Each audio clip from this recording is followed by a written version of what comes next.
The Ukulele Review Podcast. Cool. Aloha, and thank you for joining us. And we have a world-class, legendary builder with us today, one of the greats. Truly, you know, there's so many custom builders nowadays, like gajillions, it seems like. But back in the 70s and back in the day, there was a few, you know, and this was one of them. So, Steve, thank you for joining us. It's my pleasure to be here. And I can actually say I remember that day you're talking about, that era, the 70s. yeah, well, take us back there. Well, you know, I thought I wanted to be a violin maker, and I was playing violin. I was playing fiddle in a bluegrass band. Where were you, like in Washington or somewhere?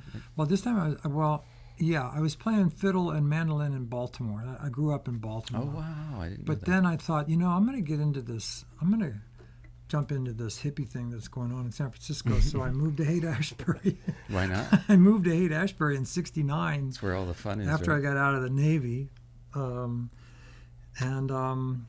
By that time, Haight-Ashbury was kind of ugly. You know, all the flower power and peace and love had kind of left, and just a bunch of druggies. And it had kind of Strung out. strung out, yeah. So, but I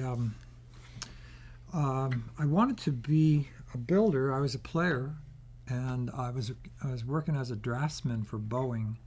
I went through school in engineering, and I got a job as an engineer's draftsman at Boeing, and saw myself working my way up as an engineer.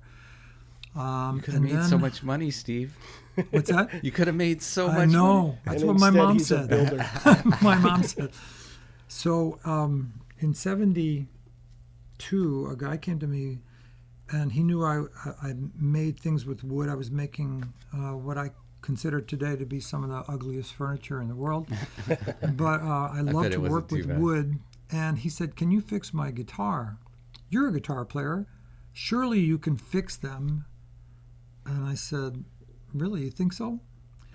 And he said, "Well, I called Goya Factory, and they won't take it back. They won't fix it." So I just launched into it, and I figured out I got how. It's not rocket science. How can I do this? I got a book out on guitar repair, and I fixed his guitar, and then that kind of put something in my brain like maybe I don't want to be an engineer at Boeing, because I loved it. I loved it. To this day, I have a little sign on the wall of my shop that says, "The greatest accomplishment is to blur the line between work and play," Yeah. Awesome. which I set out to do. But so in '73, I think I made a mandolin, because I had a Martin flat top mandolin that had the back off, and I had to re-glue the back on this mandolin, and so I looked inside, there's not much in there. So I thought, I can do this. So I made a mandolin along the lines of a Martin flat top mandolin, and that was Like an A style. what's it, like A style. A style. Yeah. And the Martin mandolins have a kind of a little bevel right where the bridge is that almost takes the place of a brace, because the bevel breaks up the flat plane, and it gives it some rigidity. So I made mine just like that Martin mandolin, but when I finished it and I put strings on it, I put a lacquer finish on it, and I just went, oh my God, this is the most fun I've ever had, you know, with doing something with my hands. And so I started out and I was going to name them like hurricanes. So the first one was Amanda. And I called it Amanda Lynn. Oh, that's a good Mandolin. one. There Oh, you So, go. there you go. So I thought, okay, the next one's going to be And Bertha. you were playing in bluegrass bands and stuff, right? So What's that? Were you were Yes. playing in bluegrass bands? You just I had a bluegrass band. We were called Okay. Loose Caboose. Cool. Loose caboose. There you go. And we were. We were loose. But I was so blown away by this mandolin. So I made another one, and I made another one. And then I quit my job at Boeing, thinking I can make a living at this. And that was '74 when I quit Boeing. And remember talking to my mom, and she said, "You quit your job at Boeing? That's what you went to school for." And I said, "Well, I know, but I found something I love to do way more." And she goes, "What's that?" I said, I'm making mandolins."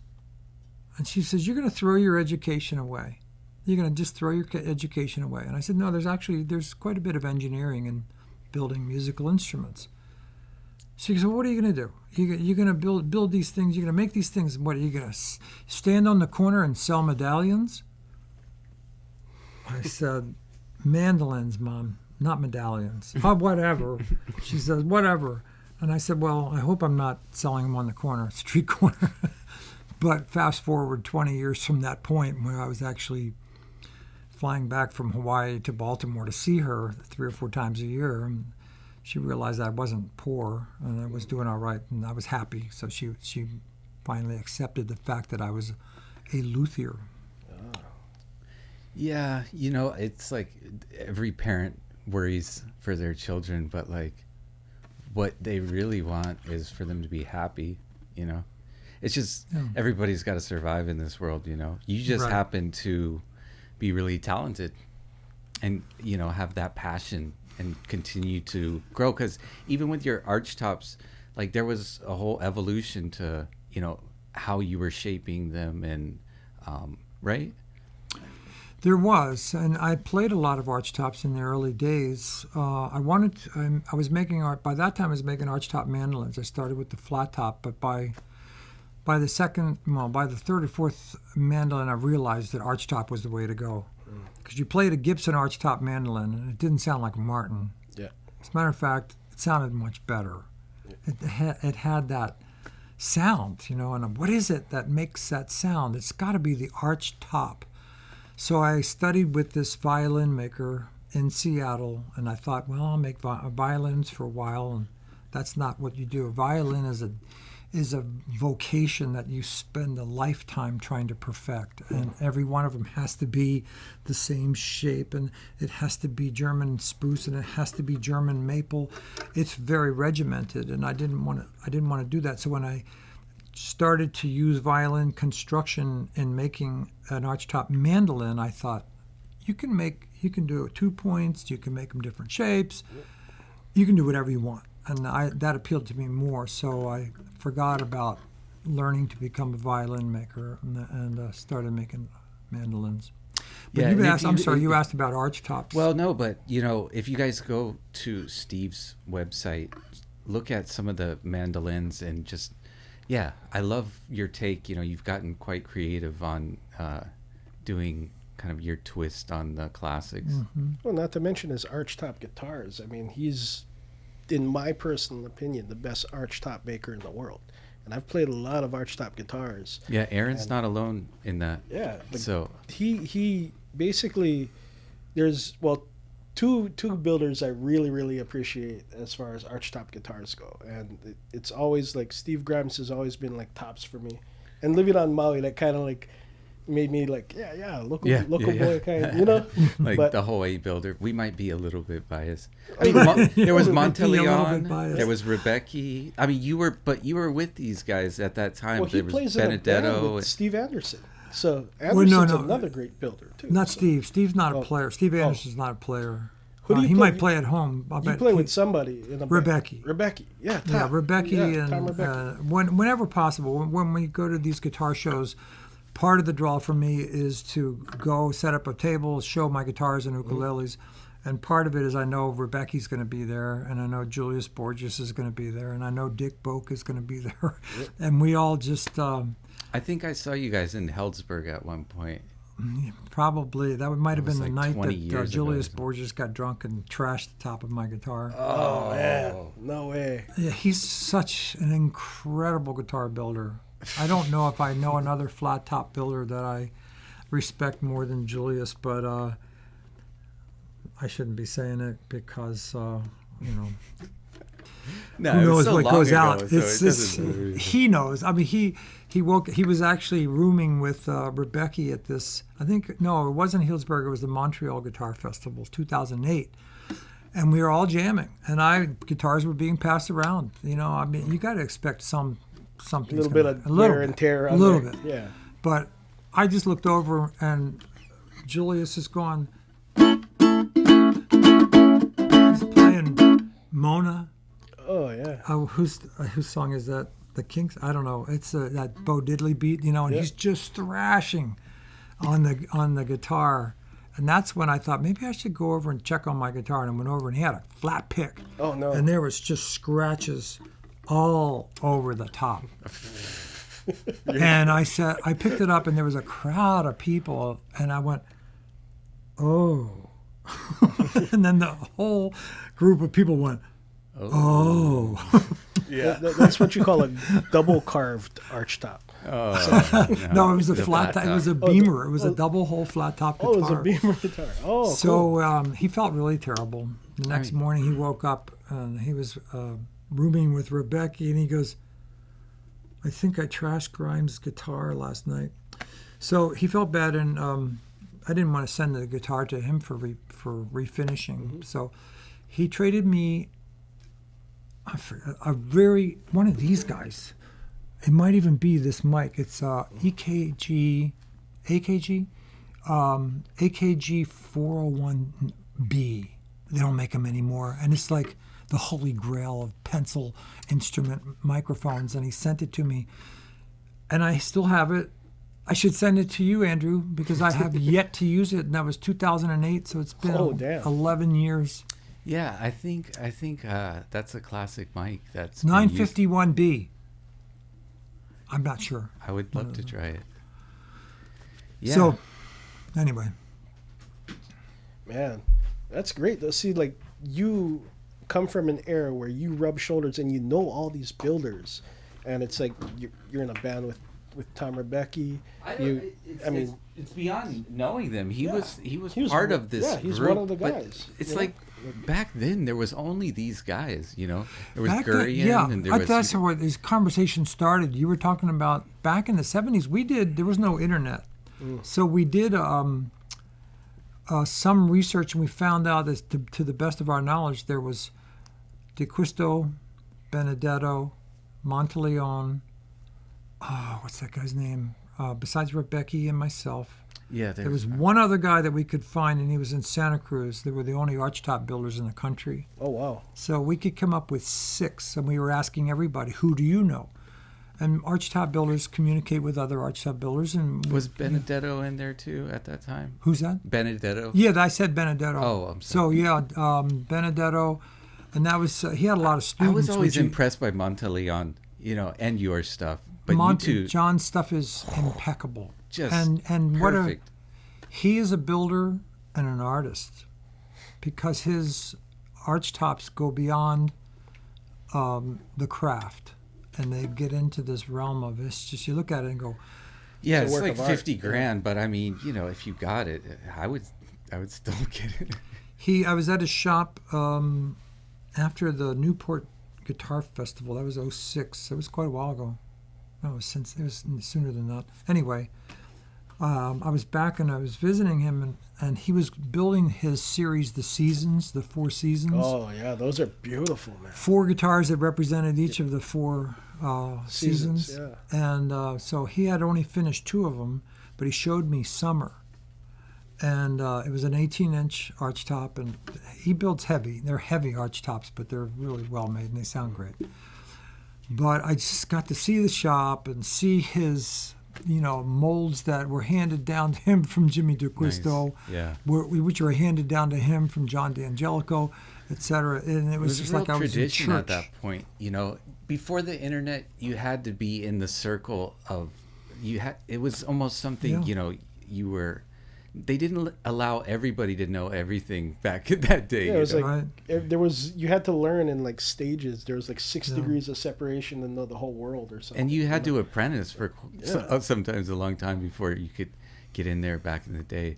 But how did you? I mean, you just went from mandolins to, and I mean, because it's like carving a top and a back is on a different level from making a flat top. I got to be friends with Jimmy DeQuisto back in wow. really early in the 70s. There you And go, he yeah. came up to me at the Winfield, Kansas show, and I had an archtop guitar there. But that archtop there was no books on it. It was just, I thought, okay, I'm going to take violin construction, pretend this is a cello without a sound post. What bracing would I have to do to support this top? I was shooting in the dark. I didn't have another archtop guitar that I could dissect or measure. So I had it might have been my first archtop guitar. No, it was my second. My second archtop guitar. The first one was an oval hole. The second one was an F-hole archtop. And he came up to me and he goes, "It's pretty nice." He goes, "What are you getting for something like this?" And I lied. I would have been happy to get like $1,000 for it in 1977. And I said, because I knew he charged a lot of money. And I said, $2,500. He goes, "Why are you charging so little?" And I said, "Well, coming from you, maestro." No, he goes, "No, you're there." I said, "Well, could I measure some of your guitars?" He goes, "Yeah, by all means." So I got to measure many of the Cristos, and then I built a guitar for a guy named Scott Chinnery, who was a big time collector on the East Coast and had 1,000 acoustics and more than that in electrics. He had the first or second Martin ever made from 1833, but he had a room full of archtops. And so I took all my measuring tools and I spent 2 days and just measuring. What's this one made out of? Here's a Stromberg from 1935.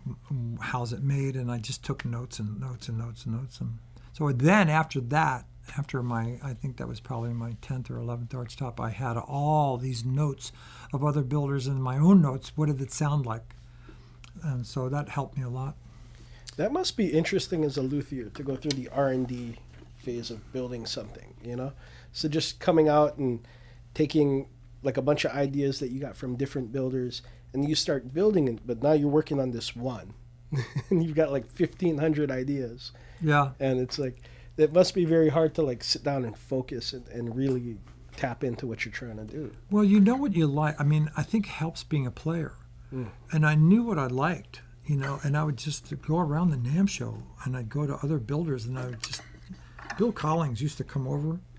He's not an archtop guitar here, but Bill Collings used to come over before the NAMM show was even open to the public, the Thursday before the Friday. He would just come up and go, "Hey, Grimes, what's going on?" Yep. And he'd stick his that to everybody. He'd stick his finger in the F hole. That sounds terrible, but he'd stick his finger and then go, and I'd go, "Get your finger out of my F hole," and he'd go, "No, I'm just just checking it out." I go, "What do you think?" And he'd say, 140 thousandths. And I said, I've always thought in millimeters when it comes to archtop side. So what is that in millimeters? He's such a genius. 4.6 millimeters. So I checked it.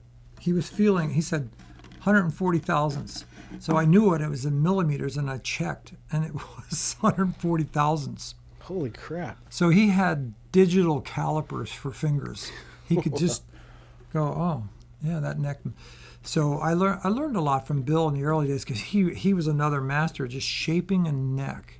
A lot of people haven't experienced it, but Steve Grimes' neck has got to be the most comfortable neck I've ever felt personally. And it's a personal thing sometimes for people, but it's just right for me. It's slender shaped with just kind of a touch of a soft V or something in there. It's not too thin, but it's not a beefy neck.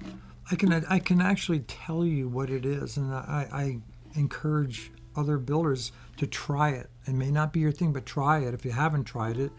And it's how the top edge of the neck starts from the top edge of the fingerboard. Yeah.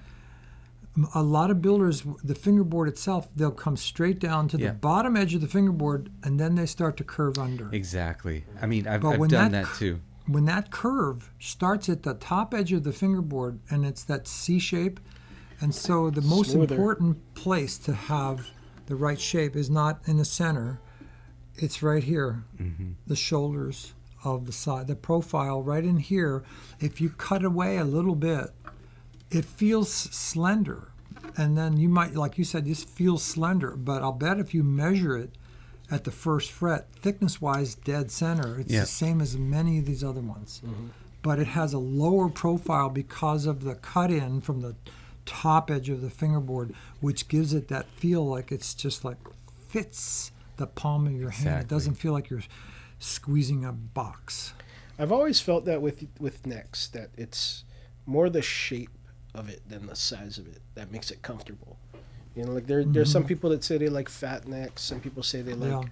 wide or slim or whatever. You know, but like when you actually have like when you actually have like a neck that you hold in your hand, and if like you said, the sides are the most important part. When you hold it that way and just kind of conforms to it, it like melts in your hand. It does. If you look at Yeah. this, it's, and that just, it cradles the neck. And when the neck is the same shape, it just feels like Yeah. it grew into the palm of your hand.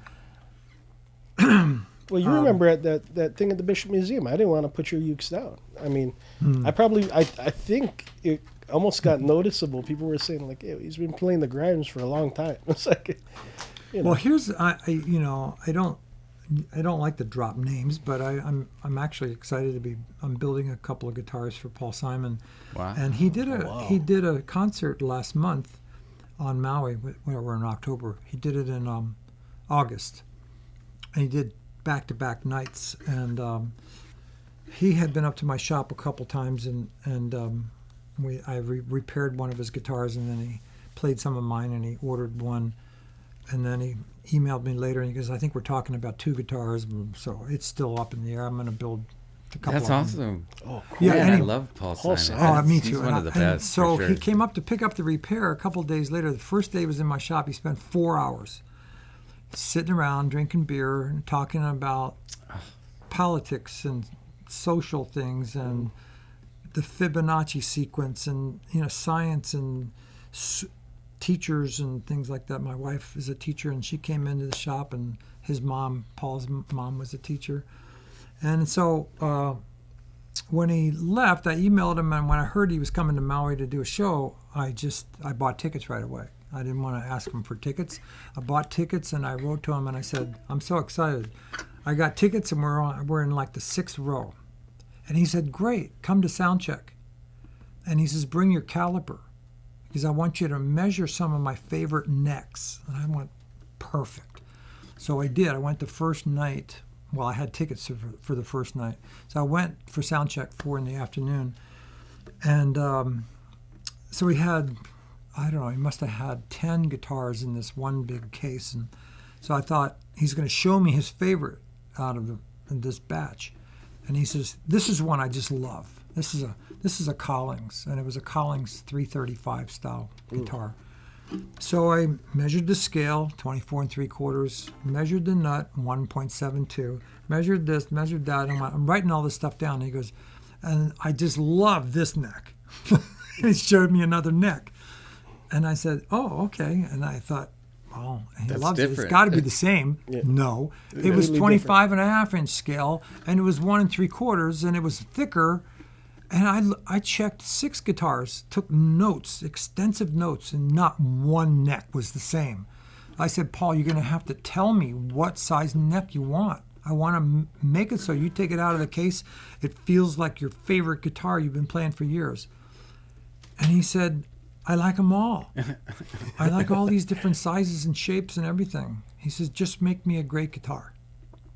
That's I've awesome. never had, I'm approaching 1,000 guitars. I know. Congratulations. Oh, Oh, yeah. thanks. Not guitars. 1,000 instruments. Instruments, right? Mandolins, Amazing. ukuleles, guitars, few basses. But I never had anybody say, I never saw Just- basses.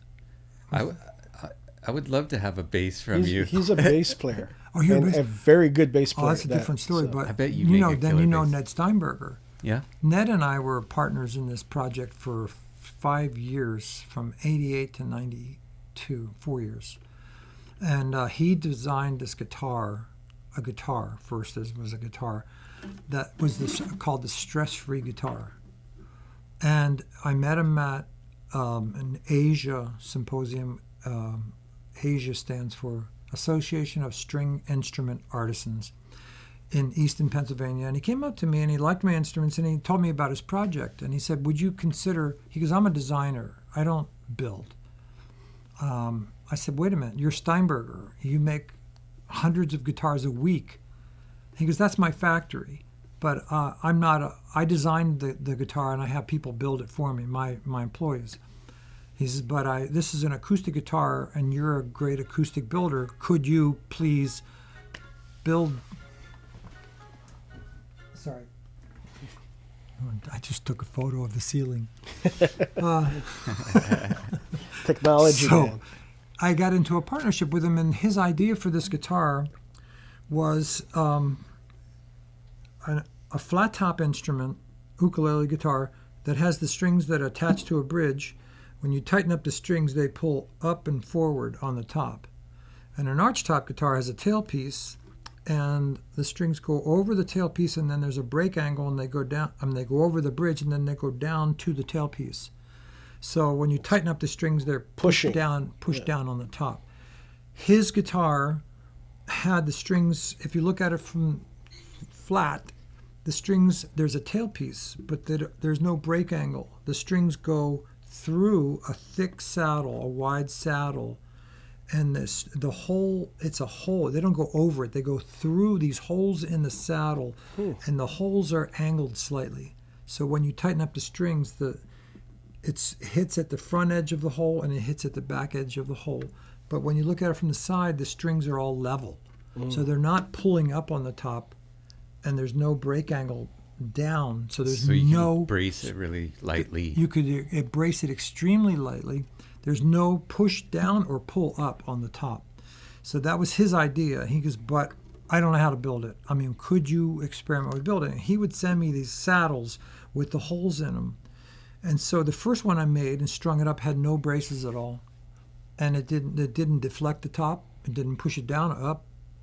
And the thing just had this quite an awful sound. It just had no discipline at all. It was all floppy. Yeah. And I said, Ned, I think we definitely, even though we don't need braces for strength, we need braces for tone. So we made a guitar, and we put a polyester finish on the outside, and we hot melt glue. We glued braces to the top on the outside of the instrument, and we'd listen to it, and we'd mic it and record it, and then we would heat them, pop them off, and move them to other locations or make them smaller. We just did all these experiments with the same instrument. So you could just remove the braces, glue them on somewhere else, and then take them off and move them somewhere else. And when we found something we liked, then we glued braces similar on the inside of the next instrument. And we made an instrument that sounded so loud that it almost would hurt your ears. Wow. And so... Was that under the Steinberger name? Well, we called it Grimberger. Grimberger. I don't know about that. I don't know why. Maybe I did. Steingrimer was one variation, and Grimberger was another. But we actually, when we sold it to Gibson, it said Grime, and it said Steinberger Grimes. Oh, you sold it to Gibson. Cool. Gibson liked it, and they tested it, and they raced it against the J200 and a Martin D18, and they found it to be louder than either one of those instruments.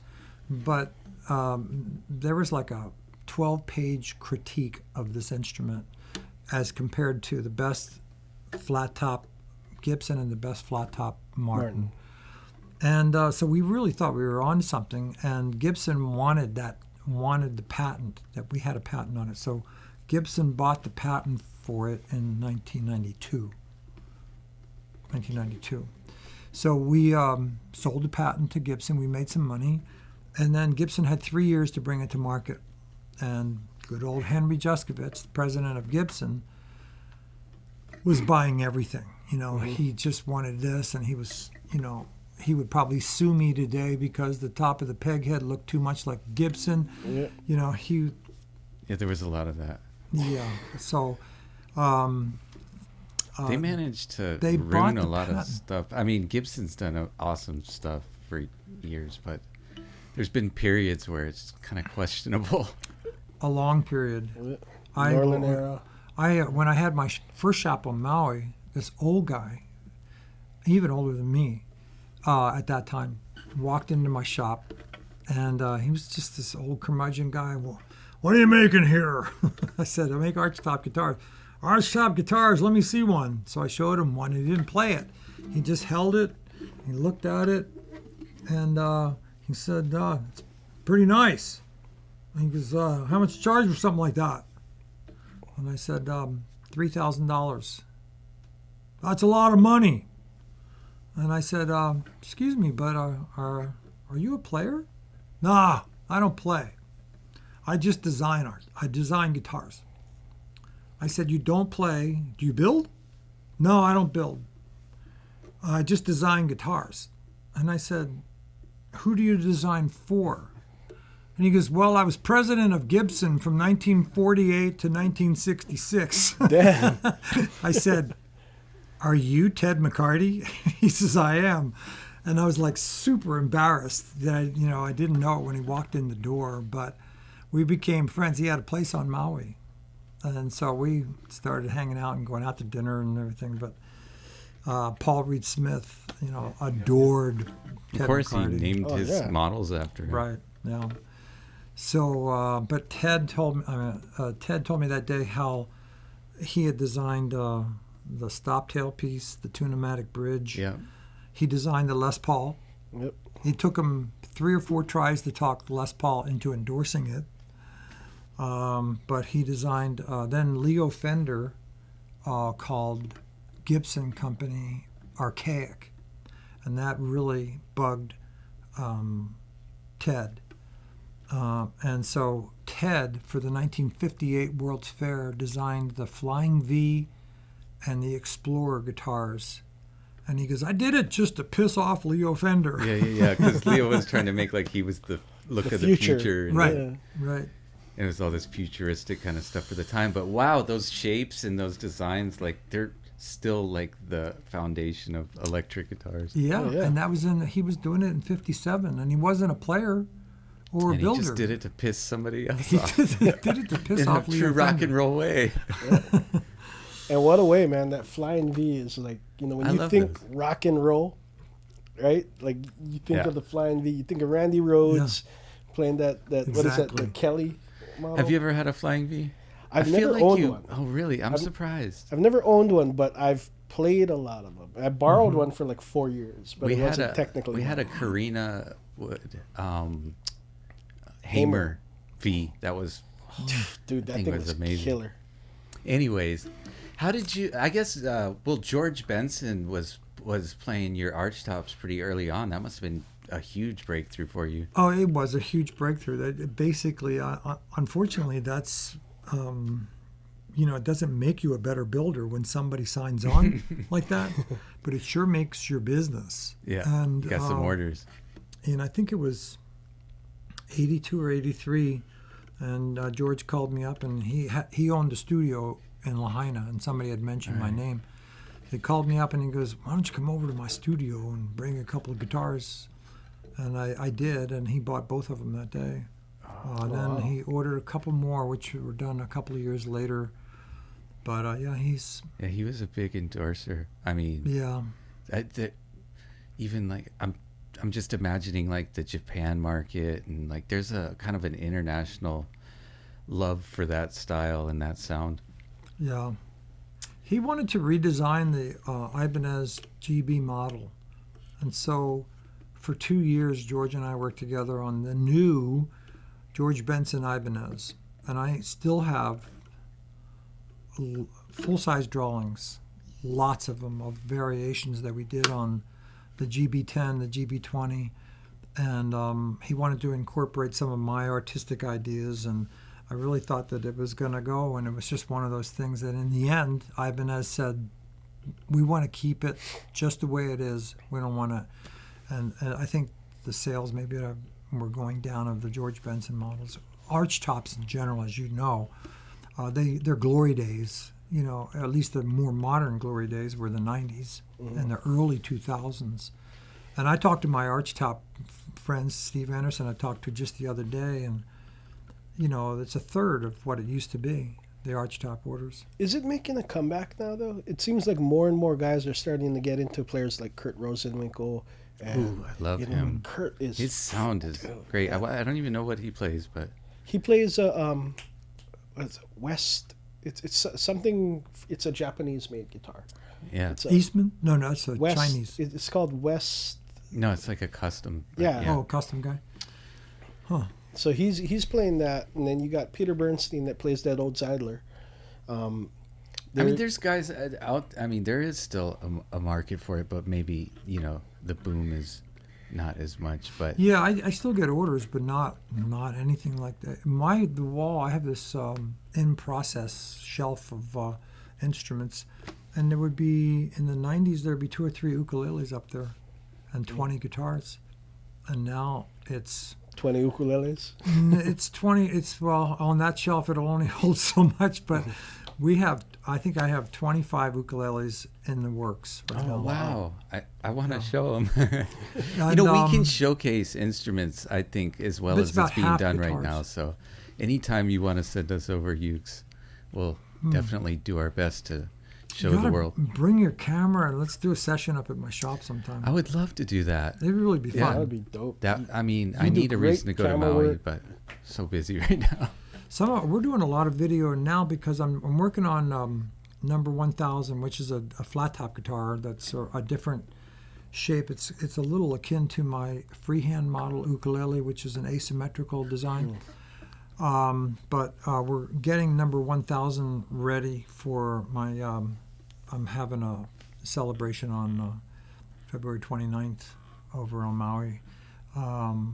My 1000. It's called the One Grand Party. There you go. But it took 47 years, really 45 years to get to 1,000.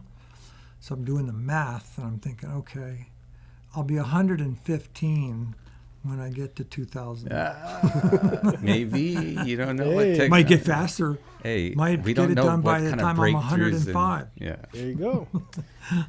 there's no reason our cells should stop multiplying or whatever happens when you go. Hey, the brain, the hands, that's all it takes. The brains and the hands are good. So What is it called? Cryogenics or something? I Just mean- cut them off and yeah. wait till somebody. Hey, I had to get my thumb rebuilt, and this one's going to need it in a couple of years, but this one's good for another I'm 20 waiting for years. stem cell therapy to be like just a regular thing. You can just This- pop into Kaiser and get. Yeah, in an afternoon. literally live forever. Yeah, are you here for the new thumb? No, I'm here for the new shoulder. Oh, okay. You're in that line. Yeah. Well, you've just gotten better and better, man. I mean, like these 4 that I just looked at are amazing. When did you build your first ukulele? 76. Wow. It was a soprano. Oh wow. Actually, for the same Dude, you guy were I like made. one of the first custom ukulele makers ever. I was in Port Townsend, Washington, and I had some koa. As a matter of fact, one of my it might have been that my first archtop mandolin was carved koa back, Oh wow. and not maple. I don't know where I got it. I might have gotten it from the lumber yard down on East Lake Avenue in Seattle. But I built sopranos. I built a baritone in that first year that I was making.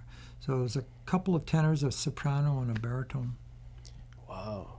And then there was a decade where I don't think I made one ukulele because I was Busy. up to here with archtops and the archtops. The prices of archtops. Well, also, was I mean, we know going you crazy. from the. Oh yeah, totally. What were you getting for what do your archtops go for? Well, I don't have an Italian last name, so I couldn't charge as much as that tacks So on 10 Italian. grand. But Rebecca and I have this joke about you got to be Italian to charge what the instruments are worth. So I changed my name to Dia Grimzo yeah. There you go. and Rebeccini. I think Rebeccini. Rebecca changed. We Italianized our last names so we could double the price of our archtops. But no, there's Monteleone, there's Buscarino, there's Campolone, there's Benedetto. That's interesting, huh? That it Yeah. came from that. Yeah, group. and I think that it basically was started. That whole trend was started. You could say it was started by Stradivarius, because he, the ultimate Italian luthier probably. But D'Angelico, John D'Angelico, and then his apprentice was Jimmy D'Acquisto, and then right on down the line. And so there's a lot of Italians. I think that it kind of attracts them because they know that it's kind of in the blood. Maybe it's in the DNA. To carve a top, I guess, right? Carve a top in the back. Well, the probably the prettiest arch top I've ever seen. I didn't get to see it in person, but I saw it on your website. Did you see the one that he made with the Hawaiian hook as the sound? I did. Oh, the Holy Fisher. crap. That was the first asymmetrical arch top. That's the most beautiful thing I've ever seen. And it had Holy crap. Maybe, right? Yeah, it's like a It piece is a of art. sight, yeah. the guy I made it for is coming to the 1000 party. And the guy that I made my first archtop guitar for, not my first instrument, but the first archtop guitar, still has it, and he's bringing it, and he's a great session player in L.A. Oh, killer. So he's coming, and he's going to play. And he's going to that's- play numero uno. You're just teasing us already. Where is this? Man, we got to go to probably this thing. should. And It's a private event. Well, it is private. I mean, I'm inviting people, but it's Right, on my right, right. website. I mean, Yeah. it's, it So says just on my bug website. Steve and you might be able to come. there you go. I'm saying I'm I want to see inviting. the blue guitar. I would love Yeah. to get that one day. I don't know whatever happened. Scott Chinnery passed away, Yeah. and his wife, I think, sold off some of his record collection, his guitar collection. He had over 1,000 archtops. I mean, 1,000 acoustics. Holy crap. Some of those were archtops, Right, and right. then well over like 1,500 electrics. And he wouldn't buy a guitar unless he thought it had some historical significance. And so I met him at Willie Nelson's house on Maui. That's right. Willie Nelson got a guitar from you too.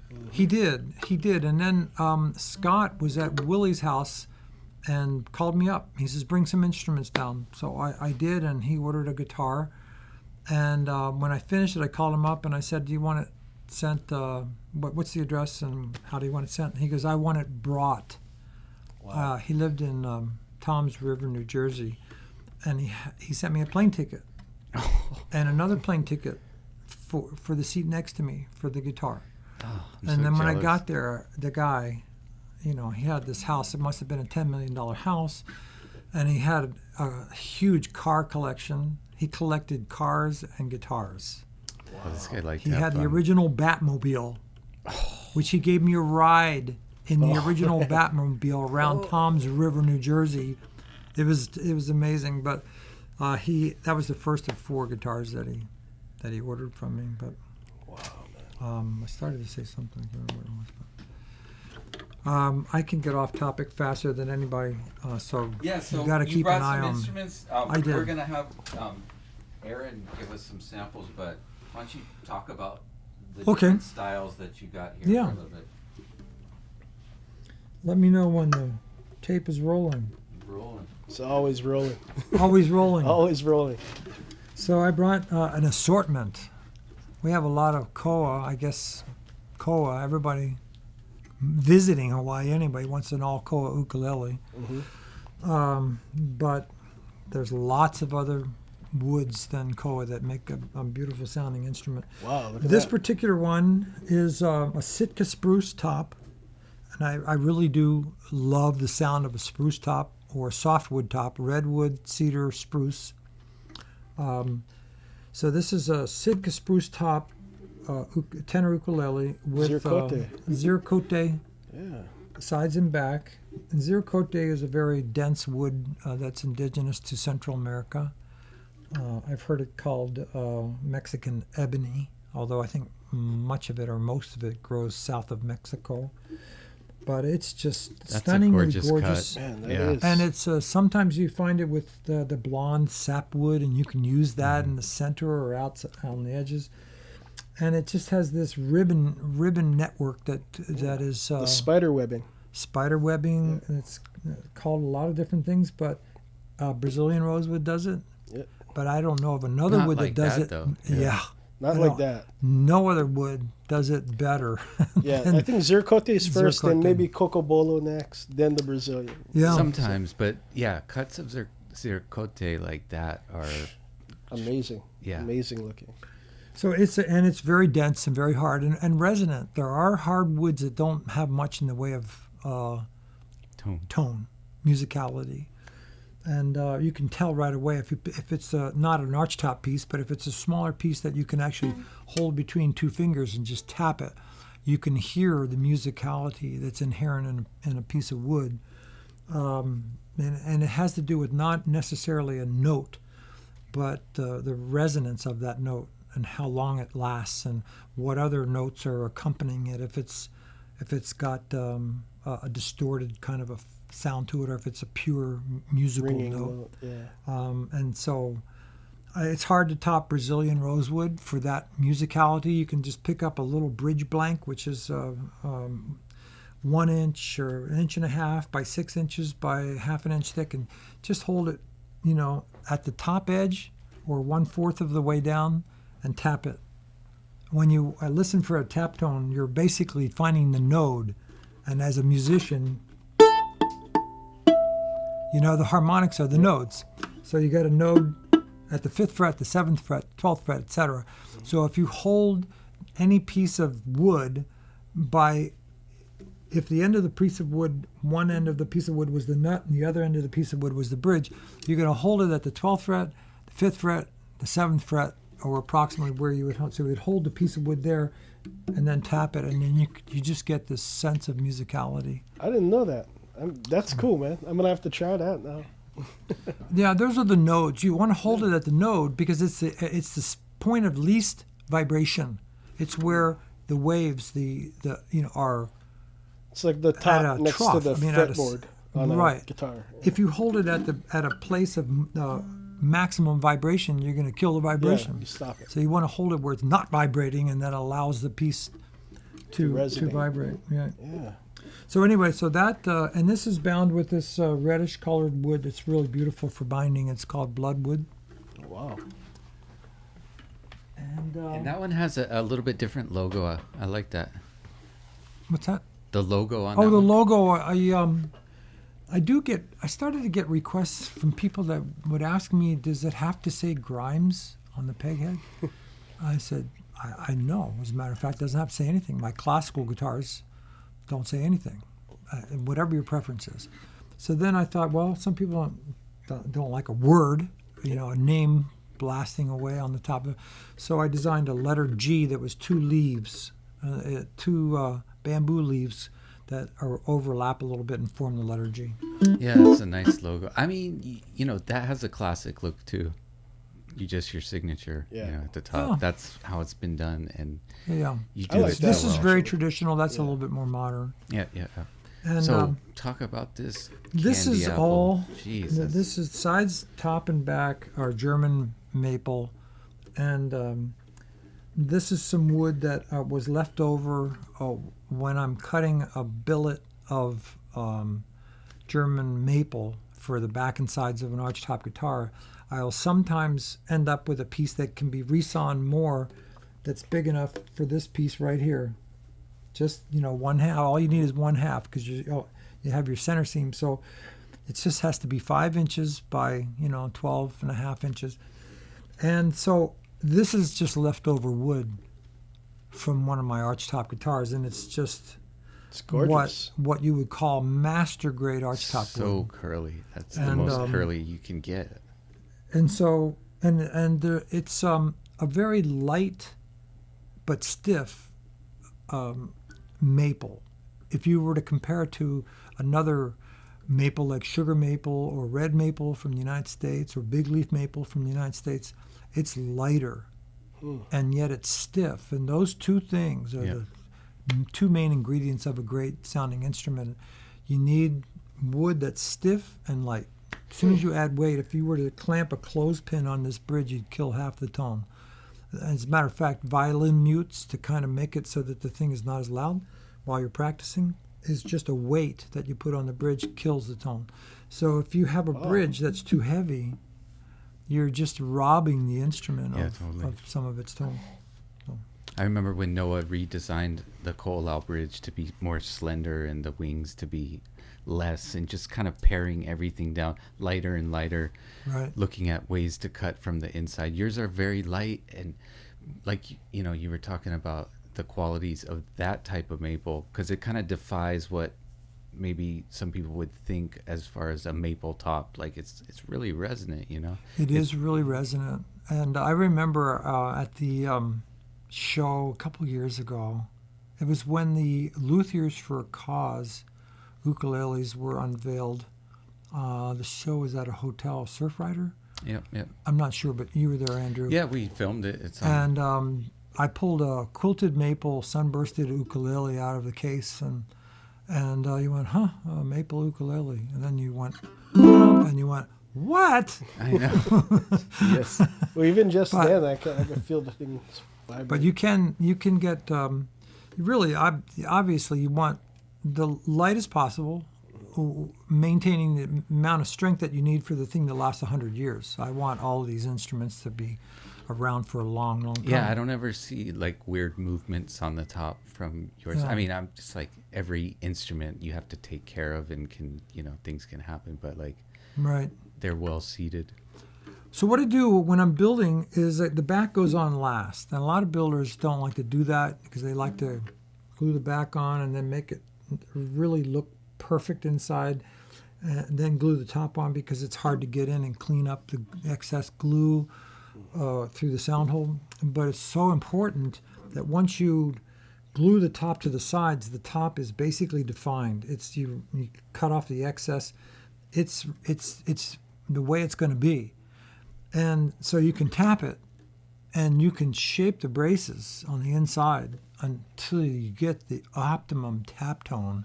And then once you voice the top and you really have it to where you know it's going to be a great sounding instrument, you glue the back on. And then you don't have to get in there. And I mean, you have to clean up with a long little paintbrush, any excess squeeze out, clean it up with a paintbrush and water, you know, just clean it up. But it looks fine. Oh, that's But you interesting. get to voice the top before That's- the back. That's is on. different than what I've seen almost everybody do. You I mean, know? almost everybody glues the top on after, but you know, you are still shaping the tone bars and I'm still toning the instrument. The strings aren't on, obviously. right. But you can tap it, you can feel it. Yeah. And one of the spots that you tap that gives you so much information, you would think it'd be right here. It's right there, halfway between the bridge and the tail block. And just tap that, and then when that has a certain ring to it that seems to be unencumbered by, or just dampened, you know, like dunk, dunk, and it's going more like dung, dung, and it has some sustain to it. You know, you're It's like when close. people wonder why you can't get a factory to do this level. It's like, because Yeah, it's something you handmade, can't know? put into production. It takes like You can't. many years of understanding wood in the first place, and then a real dedication like that. Each piece of wood has its own voice, and some people will look at a piece of spruce and go, "That's a great piece of spruce," and I go, "How do you know?" Because you can pick up a piece of spruce and do the cross grain flexing test, and it's just mush. And look, it's got 60 lines, 70 lines of grain lines, perfectly even, and it's firewood. It's trash because it has no cross grain stiffness.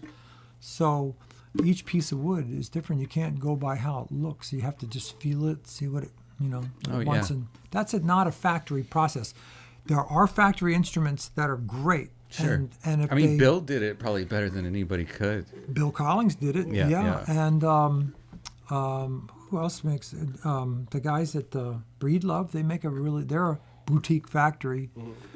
And Martin surely makes some great sounding instruments, but Martin also just cranks them. And so there's Martins where you go, this doesn't sound like a Martin.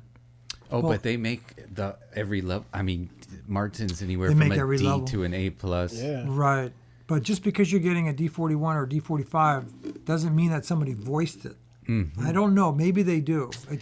I've played yeah. some and I go, it's beautiful to look at. And where's that thing that I heard in this old 57, it's just, And partly just the right person putting their heart into it. and having that deep knowledge. But it's not like you can't find a factory made guitar that really speaks like that. It's just not gonna consistently. You got to play a bunch. Yeah, that's the thing where you got to run the walls. You know, you got to check the racks and try them out. One of them is going to just jump out at you. You know. Exactly. So but I haven't come across a dud from you. I mean, that's what you get. I don't allow when I hear it when it's done. If it were to be completed and strings on it, then I go after why is it sounding like that? And I don't know if I've ever completed one and sold it and not been satisfied. And I did have one guitar in the early 80s come back. The guy didn't like it. And when he ordered it, I said, do you want an acoustic archtop? Yes. Do you want a pickup on it? Yes. And I said, you got to understand that when you put a humbucker pickup on a very lightweight acoustic archtop, and if you sit in front of your amp, it's going to feedback. Mm-hmm. I want it to be acoustic. Okay, so I built an acoustic, put a humbucker pickup on it, but he did his gigs, and he's a good jazz player, and it fed back. And so he traded it in, and that was the first guitar. I hung it at on the wall of Bounty Music, and in '83, Walter Becker walked in and bought it. And that was the first of 11 guitars that I made for Walter Becker. But so one man's ceiling is another man's floor. Yeah. Walter liked it because it had this big acoustic tone. And he wasn't going to sit in front of an amp and crank up the amp and not expect. Yeah, what was B.B. King's like? Were just painted on F-holes, right? Because like if you're cranking it, like it's like you don't want. You mean the Gibsons? Yeah. Lucille? I don't know. I think they weren't even real F-holes. You know, it was just because of the feedback issue. Yeah, exactly. Well, when the second guitar I made for Benson, he wasn't actually allowed to play any other instruments in live performance than Ibanez, because he had the contract with Ibanez. Right.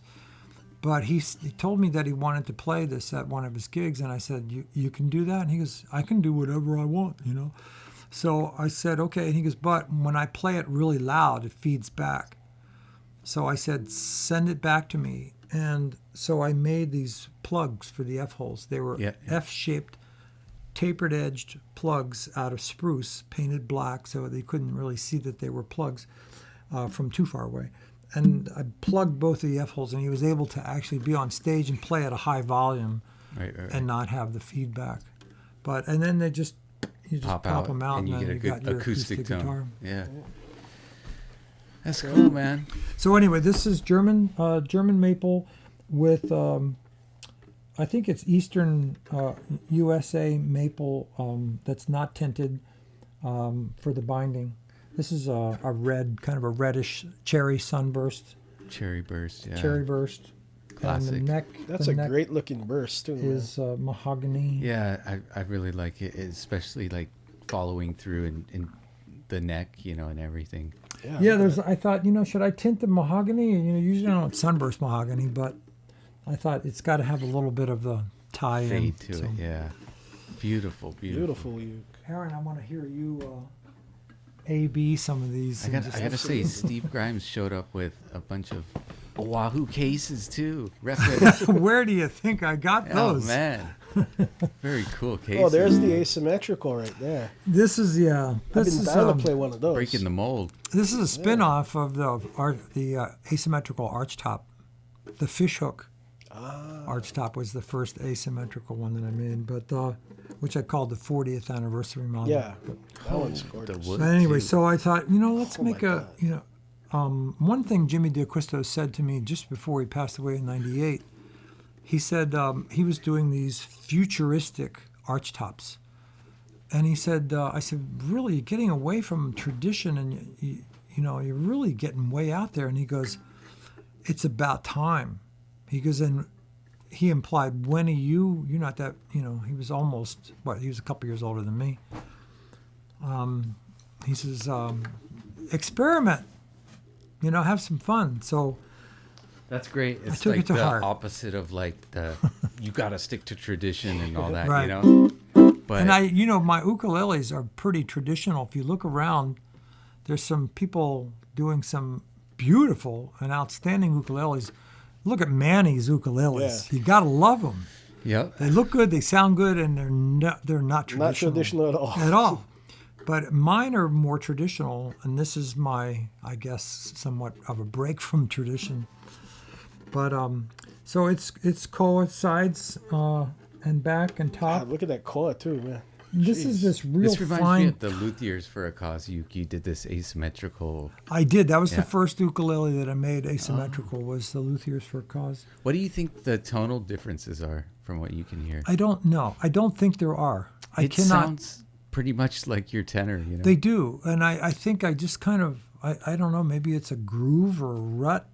I've just kind of gotten into a certain sound of the way I voice and what I'm listening for. I'm not trying to make them sound the same, but we do have our optimum thickness ratios with the top surface, back surface, so that when the bodies are together, that tap tone that you hear, it's the air resonance you're hearing, what they call the Helmholtz mode. So you different shape ukuleles, tap it, it goes doom doom doom. Go to the next one, doom doom doom. A whole line of tenor ukuleles, doom doom doom. It's the same note, and so And we're it's crazy because your sound holes are different. You've got side ports, but you yeah. work it to get the sound that you are Mm-hmm. going for regardless. Yeah. So this, I don't think it has a really. I think this particular one, I think it's the koa, is a little tighter than. Well, it's certainly tighter than the spruce top. Yeah. But even the maple one, which is a big, mellow kind of sounding ukulele, this one has a voice, and I've gotten into discussions with other ukulele and guitar builders about the side port. I do them when I'm requested to do them. I wasn't on this one because I just decided let's do it because half of the people that want to buy an ukulele now want a sound port. Yeah. But I got into a lengthy discussion with Jay Lichty, and he won't build an ukulele without a side port. And I wouldn't build one with a side port unless I was forced to do it. So at some of the shows we would compare, and I think it was at the Surf Rider. We had 3 or 4 ukuleles there, and some of them had side ports, some of them didn't. And so we did this little test, and we picked up the Lichty ukulele, and he had a side port here, and we put my hand over it, and somebody strummed it, and the sound seemed to drop. The sound coming this way, not to the player, this way seemed to be less, just a little bit less. And Jay was like, see what I'm talking about? You need a side port. And I said, oh, well, check this out. And I had a ukulele with a side port. And so we were just strumming as loud as I could. And then somebody plugged that up, and it got louder. And Jay went, it's louder. And I said, what the? We didn't know, and we still don't really know. Well, it changes. I mean, like you were talking about the Helmholtz, The Helmholtz, yeah. Helmholtz, yeah, because like that is, it depends on the openings. Yeah. That's a part of that whole ratio, Right, So but why would change a the sound port being fundamentals. plugged make it less loud on one ukulele and louder on another ukulele? Right, but it has to do with that because it's changing the fundamentals of the whole thing resonating. So Yeah. but Remember Ty? Ty used to work for, well, his name is Holden now. He changed his name, but he used to work for Tom Becky, and he was telling me that what they would do is they'd measure like the F holes with a piece of string, and try to get everything to a certain that you had this much surface space being like, what is the word I'm looking for? Dissipated, I guess, by the blankness of where the sound hole was. And so he was saying that like if you took a sound hole on a regular guitar, on an a regular flat top guitar, if you took the string around there, and then you took like the surface space of 2 F holes, those F holes would be probably more than that. And so because of the way the top. He had like all these ideas about this stuff, and I was like, oh wow, that's pretty interesting. You know, It's so very, very interesting. And there are people that can talk. I mean, I went through school in engineering, and there are luthiers that What have was the guy on devoted the big? It was David Hurd. Oh my David goodness, Hurd. he could get so like science forever, and I would just be Science like, all the "Oh, way. dude, you're killing me." There's a guy named R.M. Mottola, and he is a scientist, but he also is a good, excellent instrument builder. And I called him up one time, and I said, I make guitars with a flat top guitar with 2 sound holes. And I'm just noticing some differences between diameters of the holes. I know that you can't take a standard 4-inch sound hole and then just divide its area up into 2 sound holes and Yeah. get the same, because it's the same amount of opening. You got to have more. Isn't that right? He goes, you do have to have more, and you not only have to have more, but you have to have more than you would think, because of the increased edge drag. I went, what? And he says, because a 4-inch sound hole, what's the diameter? See, 3.14 times 4 is somewhere around 13 inches, 12 and a half, the circumference of that circle. But if you took the circumference of 2 circles, you have a lot more edge that's dragging on the air that's breathing in and out of the instrument as you play. So he was, I mean, so there are scientists, and I was never, this is my science right there. That's the piece of test equipment that we all have. Sometimes that's the best thing out there, because it's music is first and foremost a listening art. And as a luthier building, Sometimes all the science is wrong too. You know, you end up experimenting, and you just got to follow your ear. Well, David and I had our differences, Kavika, and He was a great builder too. I he's mean, a great I played builder. some great ukes and he from was, him. I think, wasn't he? He was a scientist, a mathematician, maybe. I don't know what. Oh, he what's- wrote a whole what book science? on the science of acoustics. I mean, Yeah, Oh really? Oh yeah. I didn't know he wrote a book. he was very knowledgeable. And then, so I used to go to the Big Island occasionally, and I would stay at Kavika's house. But we had our differences in what we like to It see was fun and to talk hear. to him. Yeah. So science can't tell you what your personal preference is for sound.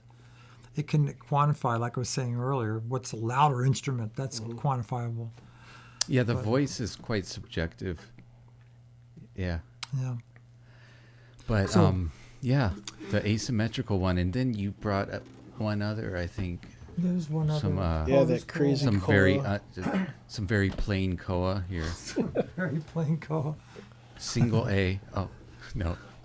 This is this. I just decided to go a little crazy with the Abalone on this one, and it's got the, I guess you'd call it a D41 Right. Abalone treatment, sound holes, body, fingerboard, and Binding. peghead. That thing is gorgeous. But it's got some real pretty koa, and this is really bold flame, I'll say it. because usually koa is the flame in koa is usually Thin. very, very fine, Yeah. 1/8 of an inch, 3/16 of an inch, and then this is more like the flame that you'd find in curly maple, Yeah. western big leaf curly maple. But I thought it was really pretty, and I sawed off a piece from the block, listened to it, and it's been in my shop. I think I told you the story. The guy had 3 chunks of wood that in my shop. I don't remember exactly why they were in my shop. He wanted me to make something, and I think they were paddles. Oh. And I don't know, back 20 years ago, he was a good friend of mine. I said, sure, just tell me what you want me to make. But he never did. He moved to the Big Island.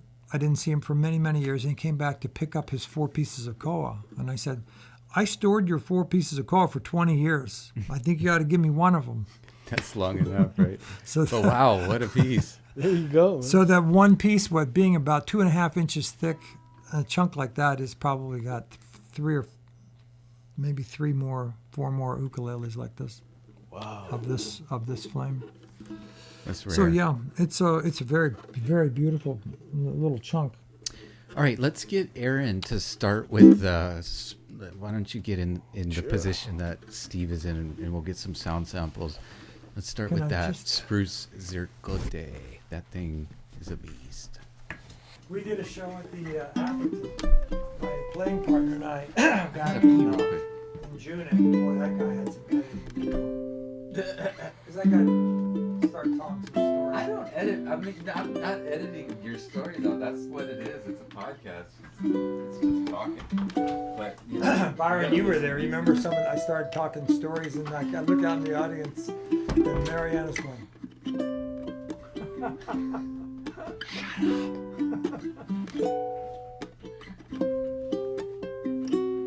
Oh, this sounds great.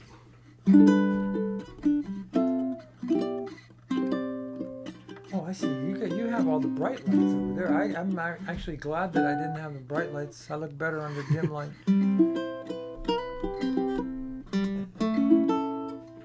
I always tell everybody that the less you can see of me, the better.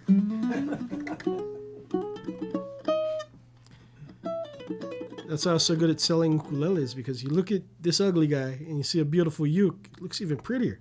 So.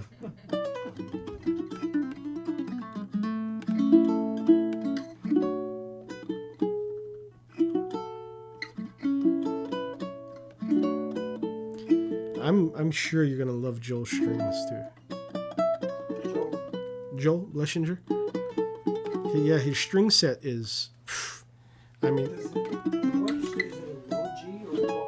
he can do low and high, and he's the only guy I've ever played. His strings are the only ones I've ever played that has a non-wound low G.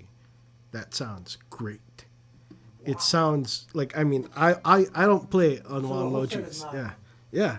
No winding. No windings. And it's the only set I've ever played that I like that didn't have a wound string on it. I love like a wound low G. Byron, you usually play low G, don't you? Yeah.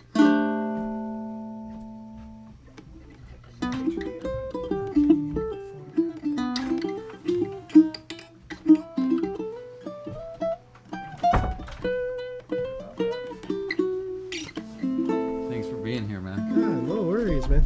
How could I miss Steve Grimes?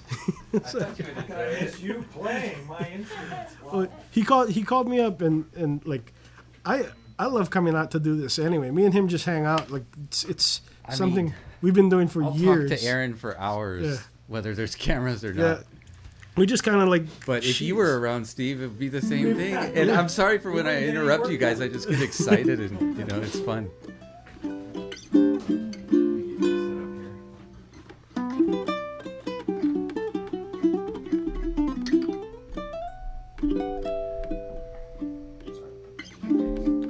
That's all right. Wait a minute. That was about this for the sound sample thing. Remember, Kapili did that song Kalihua Emilia. Todd wrote the ukulele part to that, and then I had to teach it, or not teach it. Kapili wanted me to figure it out because it's Todd, and so I got that for. Wait for the water pipes to stop. Yeah. Sorry about that. See if I can play that thing. This is what happens in the ghetto when you flush the toilet. Oh yeah. That ain't nothing, man. My house, if you're upstairs, like I can't use the bathroom while my daughter's taking a shower. Because if I flush it, you hear her go, ah! Yeah, that's fun. So, Thanks for doing this, Steve. Oh, And thank for you. bringing Are over you these kidding? beauties. This is great. Yeah, And oh, you know what we didn't touch on that I meant to bring up was that Steve, when we met, you gave me 2 of your CDs. And I gotta say, man, normally somebody will give me their CD and I'll listen to it. I'm like, oh yeah, pretty cool. Like I was listening to your CD for like 2 weeks, like the first one. Then the second one I listened to for like another 2 weeks. I wonder what CDs they were. I have 4, so I guess Yeah. they're probably the latest 2. Yeah. If I gave them to you at the Bishop Museum, Yeah. they were probably the okay. Yeah. So, man, One of them is more funky rock and roll blues. you know what? Yeah, I They have that CD. It was very, very catchy playing and singing, and it was like, I mean, well, can tell like, you know, you have a very deep background as far as like what you like thanks, man. stylistically. Yeah. It was great. I loved it.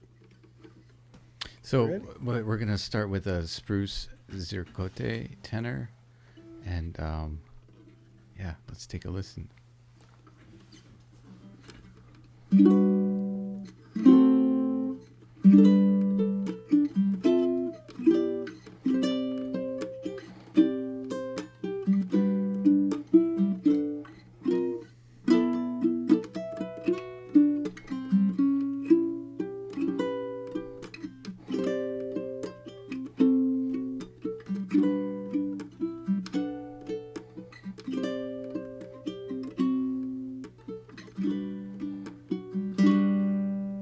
It's got a beautiful tone to it.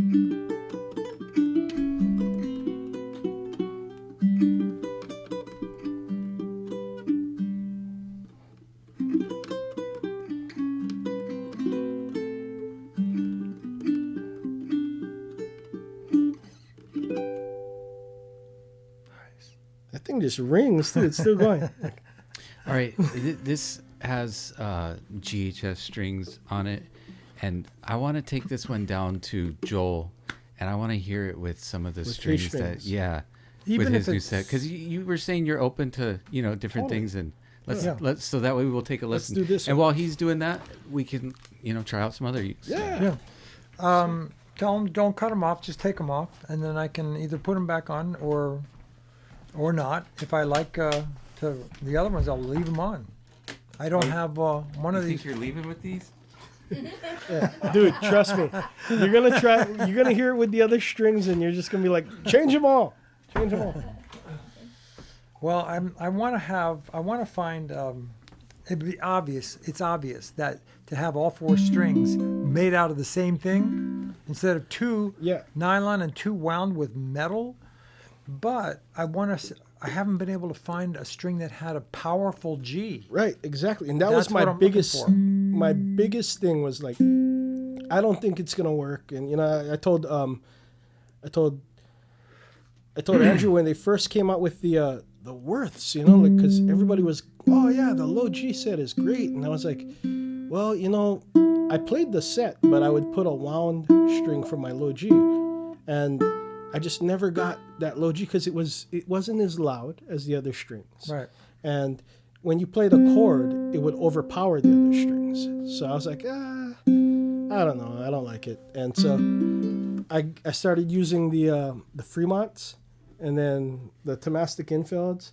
And then I was like, oh, okay, these are great. This works out. So I kind of left it at that. But what had happened was I came up here to do one of these podcasts, and they bring me up Joel's string set on the uke, and I'm like, oh, okay, it's gonna be a cool set. Like Joel is set up more ukes than anybody I know, so it's probably Really? gonna. Yeah, Wow. Joel is like the guy, so I'm like, it's probably gonna be pretty decent.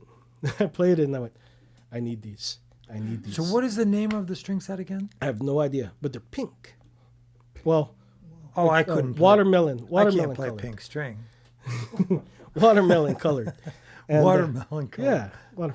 Well, it's what I got to tell myself as So a it's man. a different material. Yeah. Well, it's A fluorocarbon. it's a fluorocarbon, but it's like a really expensive fluorocarbon. Like I know Joe pays a lot for it, but Wow. he went through like all these. So he buys the raw material and Yeah. makes the sets. Yeah, and so he ended up. I'm not sure I want to know about this string because if it's not available and I get a craving for it, Well, you know what? He's Tonight. he's marketing it, so it's gonna we're like Andrew's gonna actually be selling it on here. oh, So yeah, there's gonna be tons of it.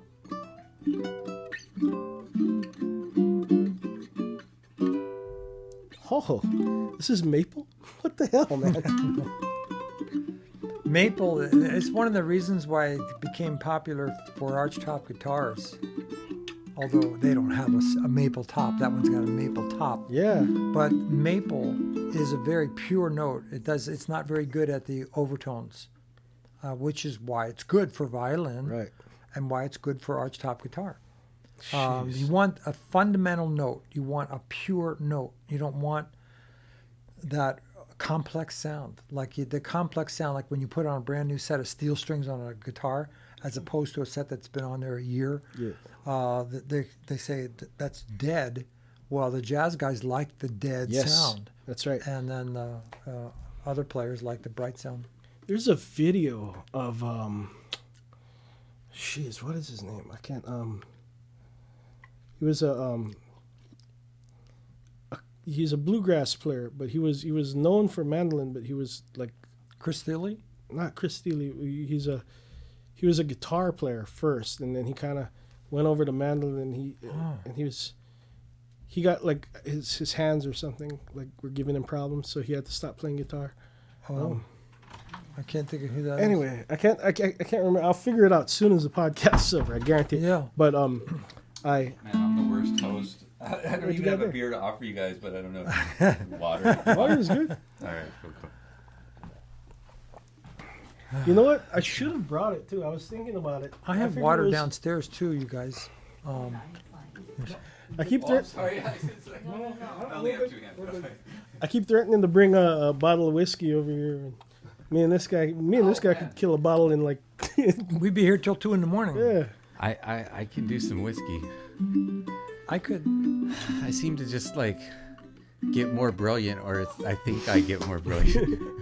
Until they see us in No, the. you think- Until he's editing it. There's a little bit of illusion going on. And he edits it, and he's like, Oh yeah. "Did we say that?" Oh yeah. When I drink a lot and we do a podcast, I'm like, wow, that's not a good choice.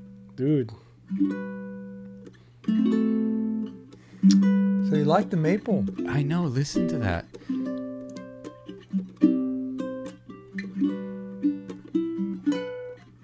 Doesn't sound like maple. That is one of the sweetest sounds.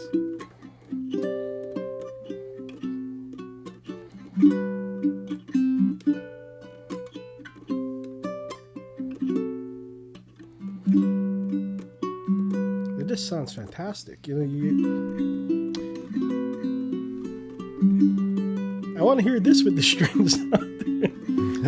Well, we could try a different set. So on the spruce zercote, he's gonna use a smooth wound low G and a flat wound C. So it's both wound, but not different. So you can check those out along with his. Oh, I thought it was going to be fluorocarbons. all plain nylon. No. This is gonna be more in line with what you like as a set, but a variation of that. Oh, you're 'Cause- not putting the all plane on it for him? Well, no. Oh. But I mean, we can try that on one too, and it's a great all plain low G set too. But maybe we can try that on this one. Why don't you give us a sound sample without me jumping in talking? Okay, let's see. Try to play that same thing. It's something I remember because I had to learn how to play it as a piece. So.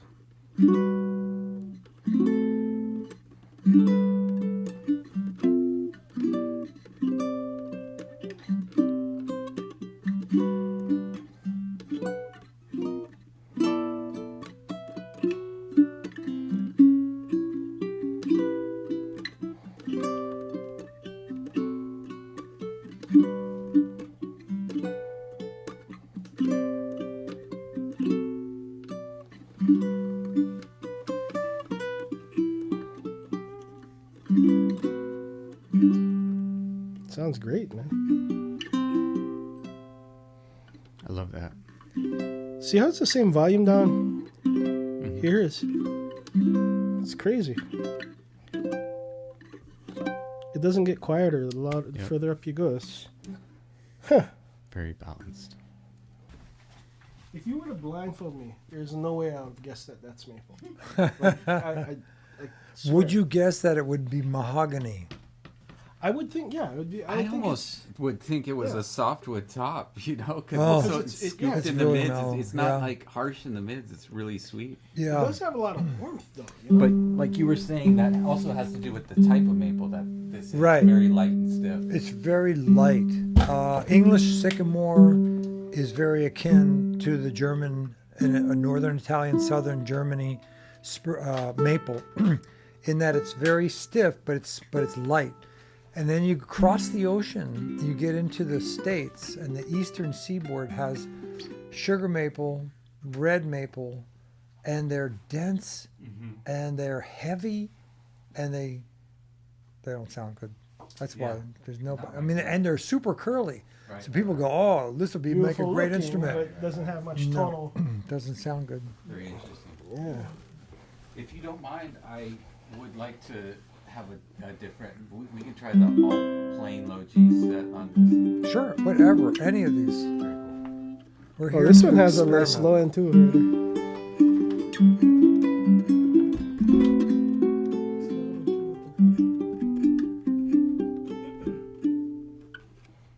Wow, this sounds great, man.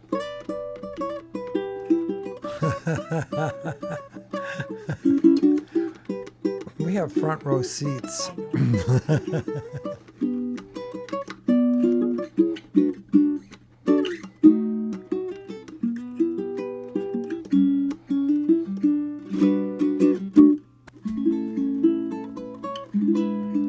What do you hear difference in this one? The low end is a little bit more pronounced. The highs are still there, but it's like rounded. It's a more mellow kind of high. And to me, the mid range has almost kind of like pulled back a little bit. Yeah, but it's a very I hear a little bit more mids. I thought it was the mid range at first, but it's the low end. Listen to that. I'm gonna have to turn on the mics. Oh, It's to me, it's more complex. yeah, it's It's more. got more overtones. Yeah. It sounds like a new set of strings as opposed to an old set of strings. Yeah.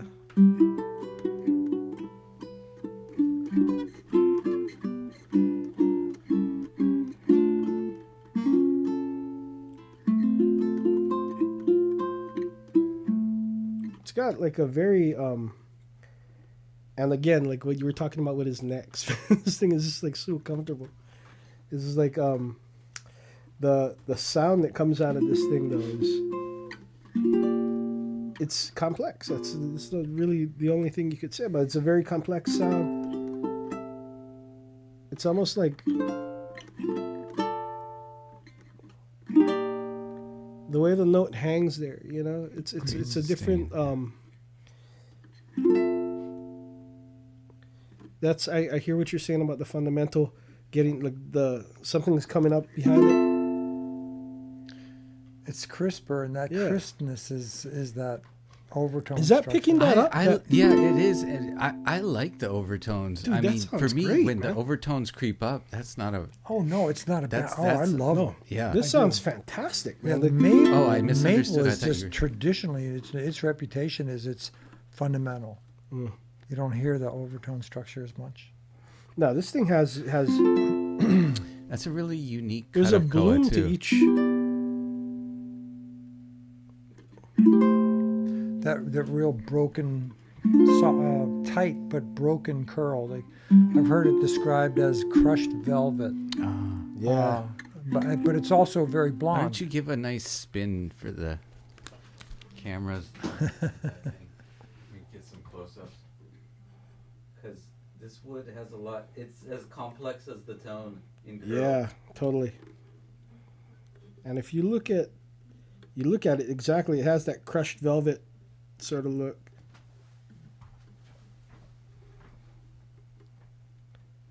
I hope our lighting is doing this thing justice, man. Yeah. 'Cause it's like, Huge. I love that big soft umbrella light dome. I like how you bind the side port too. You know, just little touches like that to me. It's like something you didn't have to do, but it just ties it all together too. It also helps reinforce. It's pretty, but it helps reinforce it too because it's something that's obviously a hole has no strength. So if it gets hit near the hole, it's going to break yeah. unless you have something. I love Right, the right, shallow right. tuners that you use on this thing too. Like The shallow grand tunes. That's these a are new product. fantastic tuners. Yeah. I've seen more people using those, and I love them. Yeah, They're man, like I great. think I would take it over Waverly. Yeah, I'm in the same boat, and I've always been a Waverly guy, you know. But these things just look so great. So and smooth. They tune really easy. So-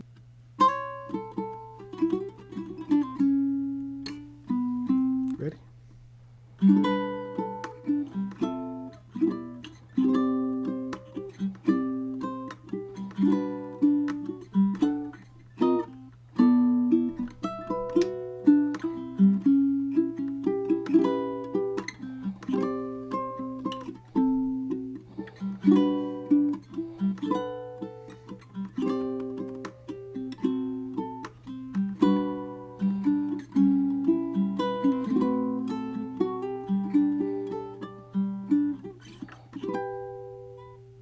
Again, with the volume at the further up the neck, is that like a design thing? I think so. What makes Volume it- as it goes up. How do you get it to? Okay, so I've played a lot of ukes, and the thing is, as you shorten the string, of course the pitch gets higher, but it doesn't resonate as much, so the volume doesn't come out the same as when you're playing up here as when you're playing down here. But on every one of the ukes that you've brought tonight, as we go further up the neck, it doesn't lose volume. It's the same volume. I've heard that on other ones of your ukes Yeah. too, and noticed it. I think you even Yeah, it's told me that before about Grimes. yeah. That's You his, might have like, told me that at the Bishop Museum. That was one thing you noticed. Well, I noticed that. I first noticed that with your archtops, and I was like, "That's unusual." And then I thought it was an archtop thing until I started playing more archtops, and then I was like, "This is not an They archtop lose thing." volume. Yeah, they lose volume the further up the neck you go. Most of them, even the greats, but like his don't. They just get like it's the same volume, and you can adjust your attack. And so I always thought that was a Grimes thing. But how the hell do you do that? Like, Grimes I thing. don't- That's the Grimes secret. yeah, it's just an I unusual. don't, if it's a secret, I haven't told myself what it is yet. But I think the voicing of it is where you determine the balance between treble and bass. And if you take too much off of the braces or around the perimeter of the guitar, take the soundboard down thinner at the edges, you're going to get more it's going to be more responsive in the bass. Yeah. And then I don't know about it being less loud as you go higher, but what I have noticed, and this might translate in basically the same thing, is the high notes get an echoey character to Yes. them. They're not pure and sweet.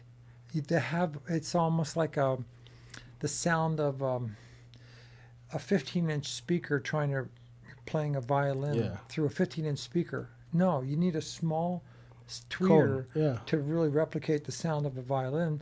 And a bass guitar, you need a larger speaker. So it's trying to get a balance between treble and bass, because you don't want an instrument that's all treble, and you don't want certainly one that's all bass. Yeah. So- Because then it's woofy but like your instruments have. I mean, I think Kimo Hoshi put it best. They have a very good harmonic balance, and that's kind of like when I look at a really great instrument. It's because like anything sounds good when you play it in a group with a bunch of people, but if you're sitting at home playing by yourself, or you're doing a one-man show or something like that, you kind of want to have something that's gonna make you want to play it. It's gonna sing to you when you're playing, and your instruments all have that kind of. Interesting, what I try to do is, I think I mentioned earlier, is I try to make the lightest instrument that will be strong Definitely enough, light. strong for the years. People pick up, one of the first things people say when they pick up an archtop, flat top guitar or ukulele of mine, they just go, "Whoa, it's so light." So I think that a lot of instruments out there are overbuilt Yes. Yep. and they're heavy.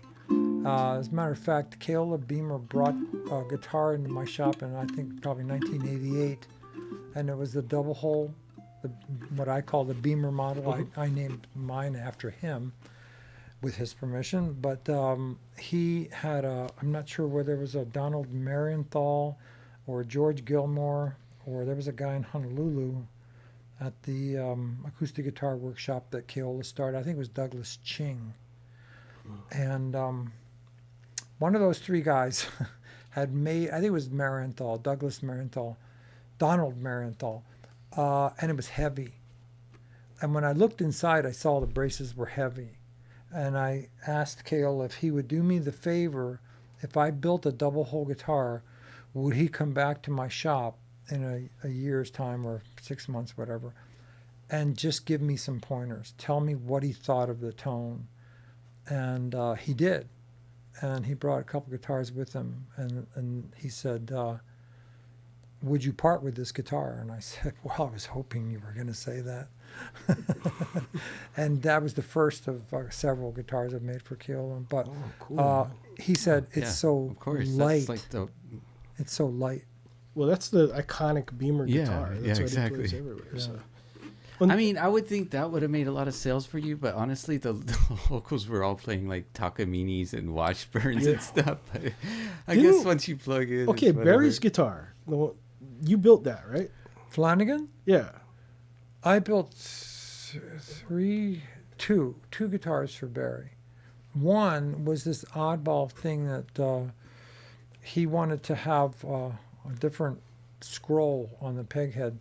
He wanted to have basically a cello scroll, just like a cello on the, and a double hole guitar soundboard, and we called it the Hoppa. And that was the first one that I made for Barry Flanagan. He wanted it to match the curls in his hair. No.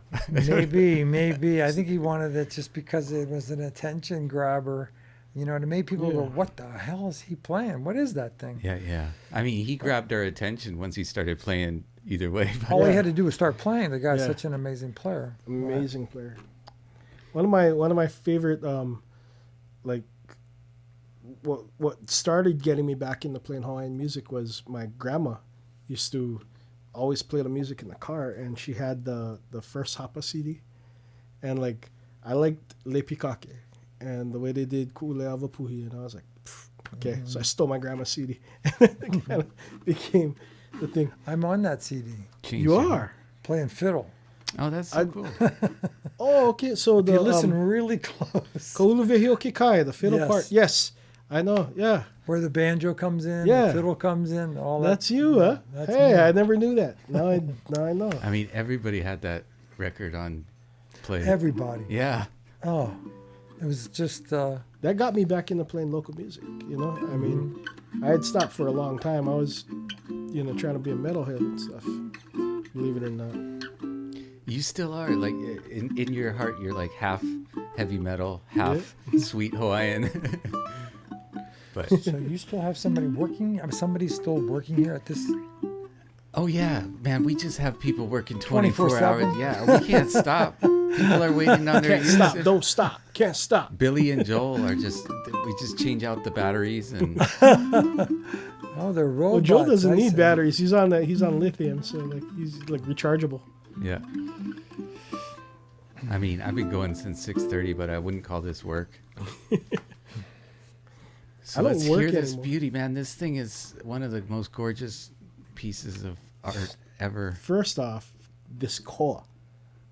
What the hell, man? Look at that. The Alpha and Omega. I had to look at that car for 20 years because it Yeah, wasn't yeah. mine, and I couldn't tear into it because I Yeah. thought, am I going That's to a have cool to make story behind paddles it, out of too. this? Yeah.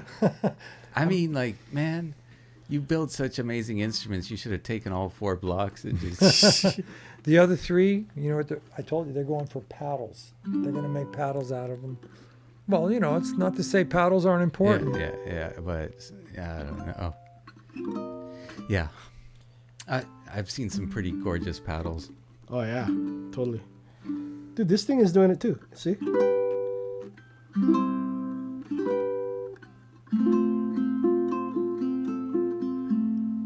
Same volume. It's crazy.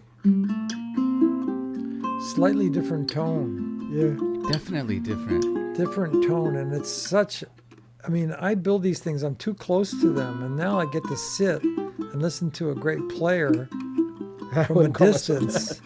If you want to put on your headphones there, you can hear Really? what the mics are picking up. They're right to your left on the chair.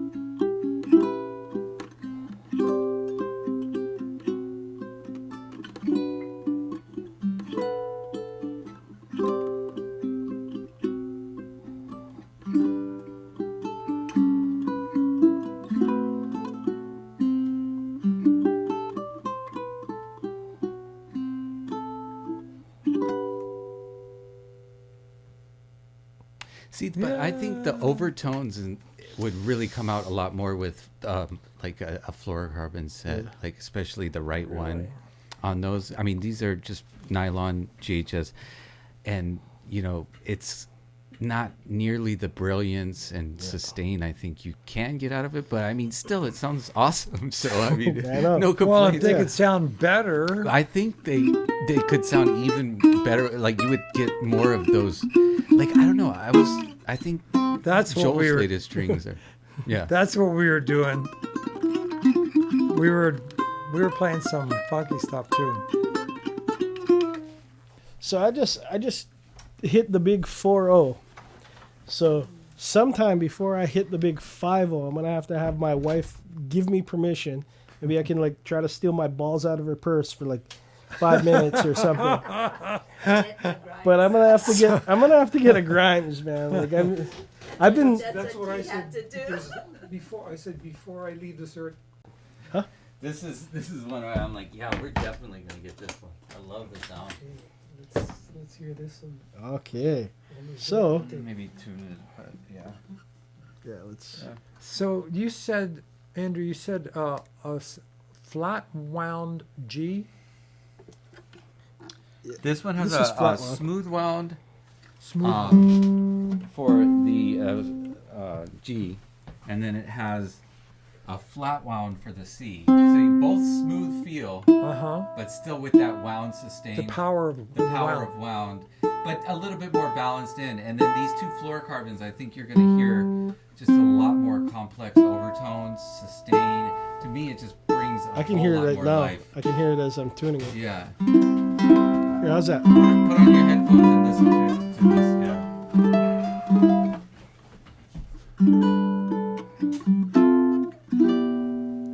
Really? Yeah, this camera shut off. Lock it in. What I'm hearing is, the similarity in tone all the way across the 4 strings, rather than 2 strings sound one way and 2 strings sound another way. Yeah, And that's what it is. It's balanced. It's more. It's not balanced so much as it is the color is the same. The tonality of the string is the same rather than a different timbre. Interesting.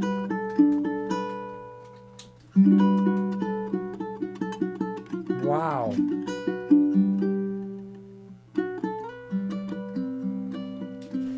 Andrew, what's his name downstairs? Joel. Joel. You should come on. I'd like to meet him. Yeah, I mean, I'll meet him on the way out or whatever. he's part of the podcast a lot of times, and he's great. He's very knowledgeable, but he's worked with us for about 10 years now. That he's been doing nothing but working on ukes, and he's tried every string imaginable. And so about, a little bit less than a year ago, he set out and he got all of these different materials, nylon and fluorocarbon, and the different wounds and the smooth wounds and the flat wounds, and he's just been collecting them from different suppliers and piecing them together. And he found the fluorocarbons that he found are much different than, fluorocarbons to me can kind of like be a bit on the bright side too much, or lacking a little bit of the warmth, but these have a almost darker overtone that I love, but insanely good sustain and character. Something like that. Gonna stretch out for a while. I haven't been Sounds like wanting to have the the metal wound strings, but they do have the power, and that's the reason I sacrifice that uniformity of tone to have the power in the C and the G, and this seems to have the power Oh yeah. and Totally. and a tone that goes all the way across.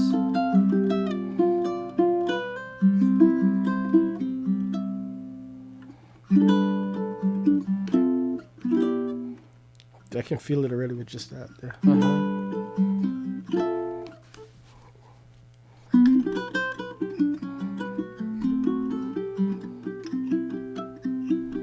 The notes just hang longer. Yeah, just like sustains more.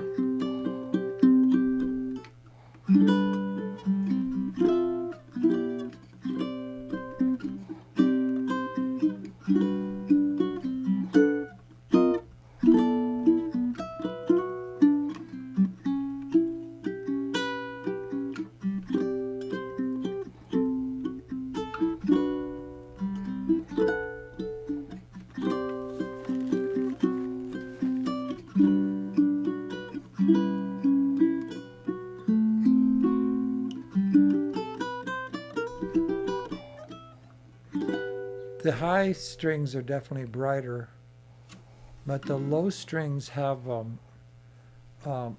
more complexity, and from here it sounds like they have as much power. Yeah.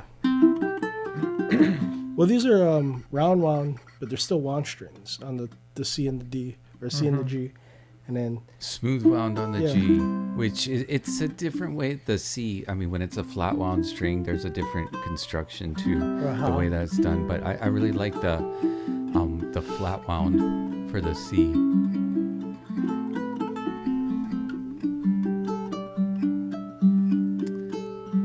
You know that piece you were playing? You said Todd wrote that? Yeah. Todd Adamski? Man, that guy, genius, inspirator for me and Aaron. Wow. The Dude, last the- one you've been playing. one you yeah, several? for all the sound samples, yeah. Oh, He he wrote it on guitar, put it on ukulele for Kapili Kala's. It's called Kalihua Emilia. He did it like his own version, which is much slower and more. The hula dancers in Japan really love it. So, if you guys get a chance, check out Kalihua Emilia from Kapili Kala on YouTube. So that you can hear Todd playing the guitar part in the back. Well, it's a ukulele part played on the guitar. He capoed his fifth fret. So, Yeah, Wow. he was our store manager for 5 years. yeah. And he passed away a few years ago, but like he was like kind of amazing on a lot of instruments. Bass, he was like just the best bass player on a lot of albums too, and helped a lot of songwriters kind of hone in on stuff. It was great working with him. But that's a really interesting piece, you know. Yeah, it's something that like I mean it's based off of a Right, but it gets so complex. Yeah.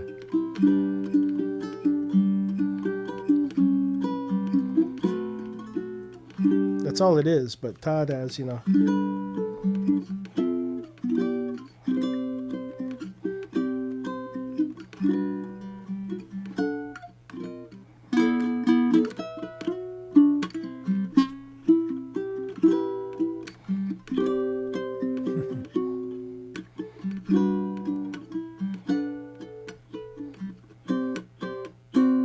that kind of stuff. So, I mean, it's a bitch to figure out, man. Todd is still kicking my butt from the grave. It's like wow. it's my favorite string set that Joe has. I still I like the smooth wound and even the flat wound for the third. But if you want an all plain set, it just has a better balance than. Well, I any would of the like to others. try.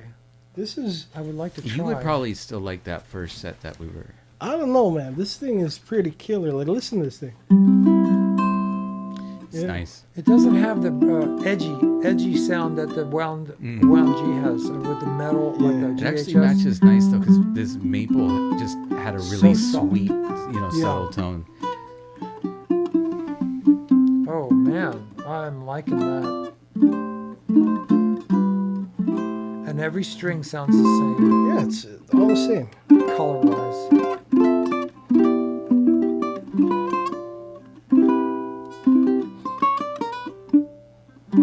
Is it the set you're gonna get from? Yeah, this is the set that Yeah. I'm having him put on.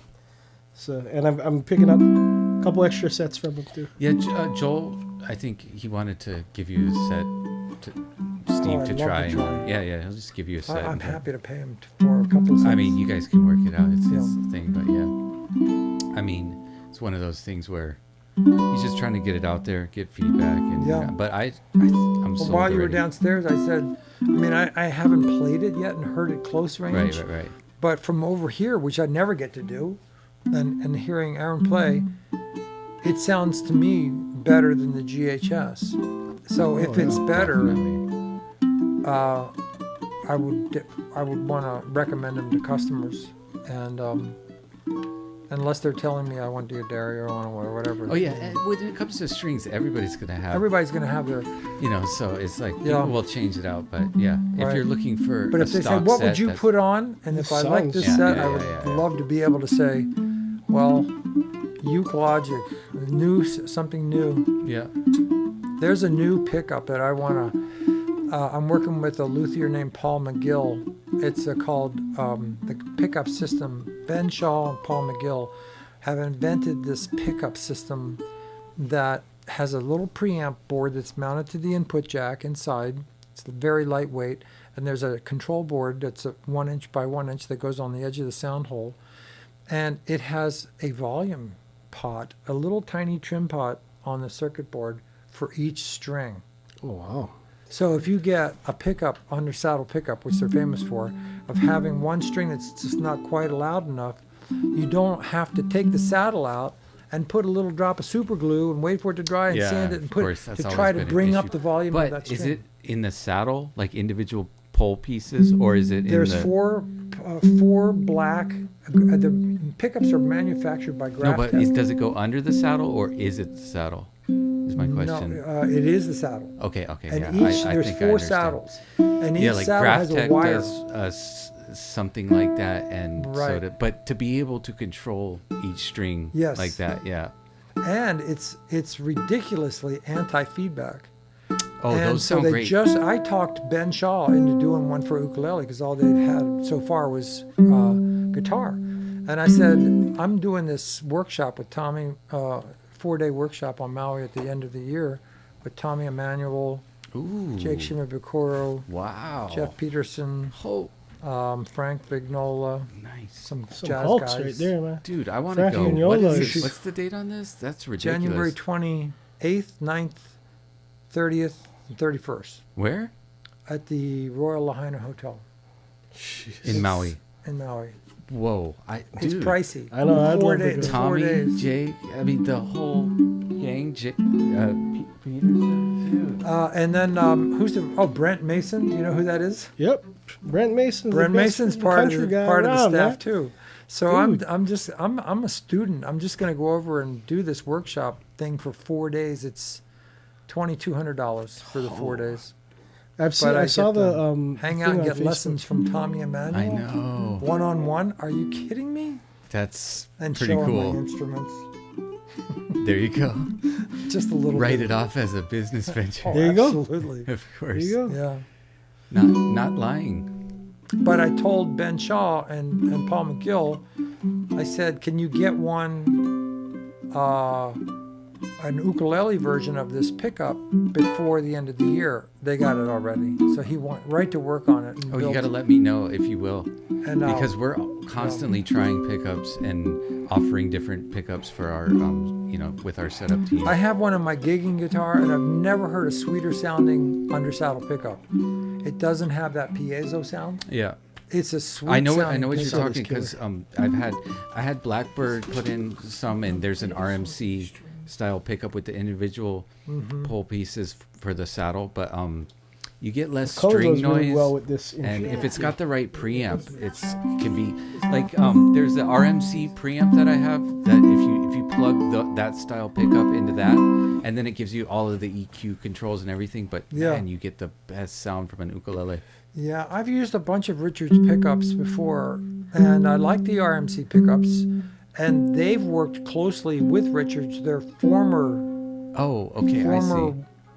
collaborators. They're But a they take parted- off of that. They parted in the way they do out of phase, one string out of phase from the next, so that feedback doesn't get a chance to start going. Oh, nice. And then there's instead of a tone knob on the edge of the fingerboard, there's a tiny little 3-switch attenuator that you can have the high on and the bass on and the middle up, which you can't do with a tone knob, but it gives you more. Right, You can have them 'cause all it's down 3-band. and all it's 3-band, but it's not attenuation. He explained it. I can't repeat it, but It's just anyway, cutting or boosting the from a guitar frequency. one Yeah. is unbelievable. So I said I'm gonna be hanging with Jake Shimabukuro for 4 days. There you go. And so I would love to get one of these installed in an ukulele so I can say at sound check, because they're going to do a concert at the Mac. So at sound check, I would like to say, Jake,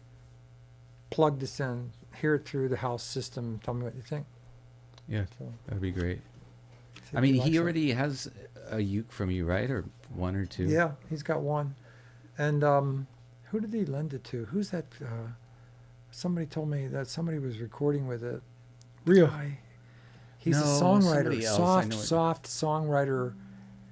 What's his name? Ron Artis. Yes. Yeah. So Oh, that's right. Ron. Ron's coming up, man. That guy's got. He is. He's so soulful. Yeah, he's a good songwriter. Yeah, and he's got beautiful. that buttery I mean, voice. he Oh, touches Great the heart. singer and Yeah. hell of a guitar player. He's got some Yeah. good messages too. Yeah.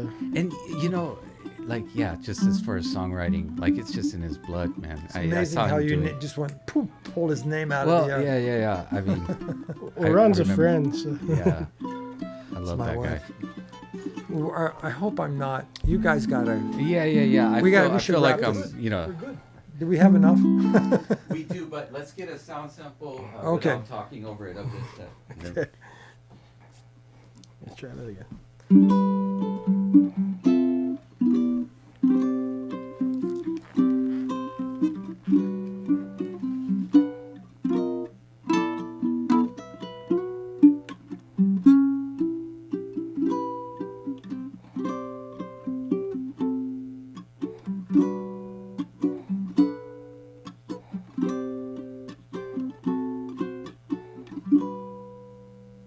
Very nice. Steve, I feel like I could chat with you and Aaron for many hours, but I appreciate the time that you came and spent, and I really appreciate the level of building that you bring to the ukulele, and you've been doing it since '76, and before custom ukuleles was a thing, you were making custom ukuleles, and these are just top tier. Absolutely. Thank you, Andrew. And I can't thank you guys enough for this opportunity.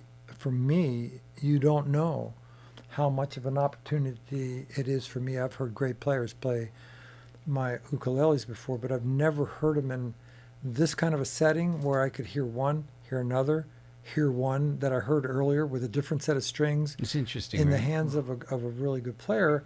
So that was a real opportunity for me. So I appreciate that. Well, I can say with emphatically, anytime, sir. Yeah. Anytime. I'll be back next week. There you go. Bring them all. I'll play them all. I love these things, man. I'll bring an archtop guitar for you next. There you next go. weekend. Ooh, I would love to All right. play one of those. Man. Can I get a legend. photo of you three? Yeah. Absolutely. Thank you guys so much. We'll see you Yes. next week. Aloha. Okay.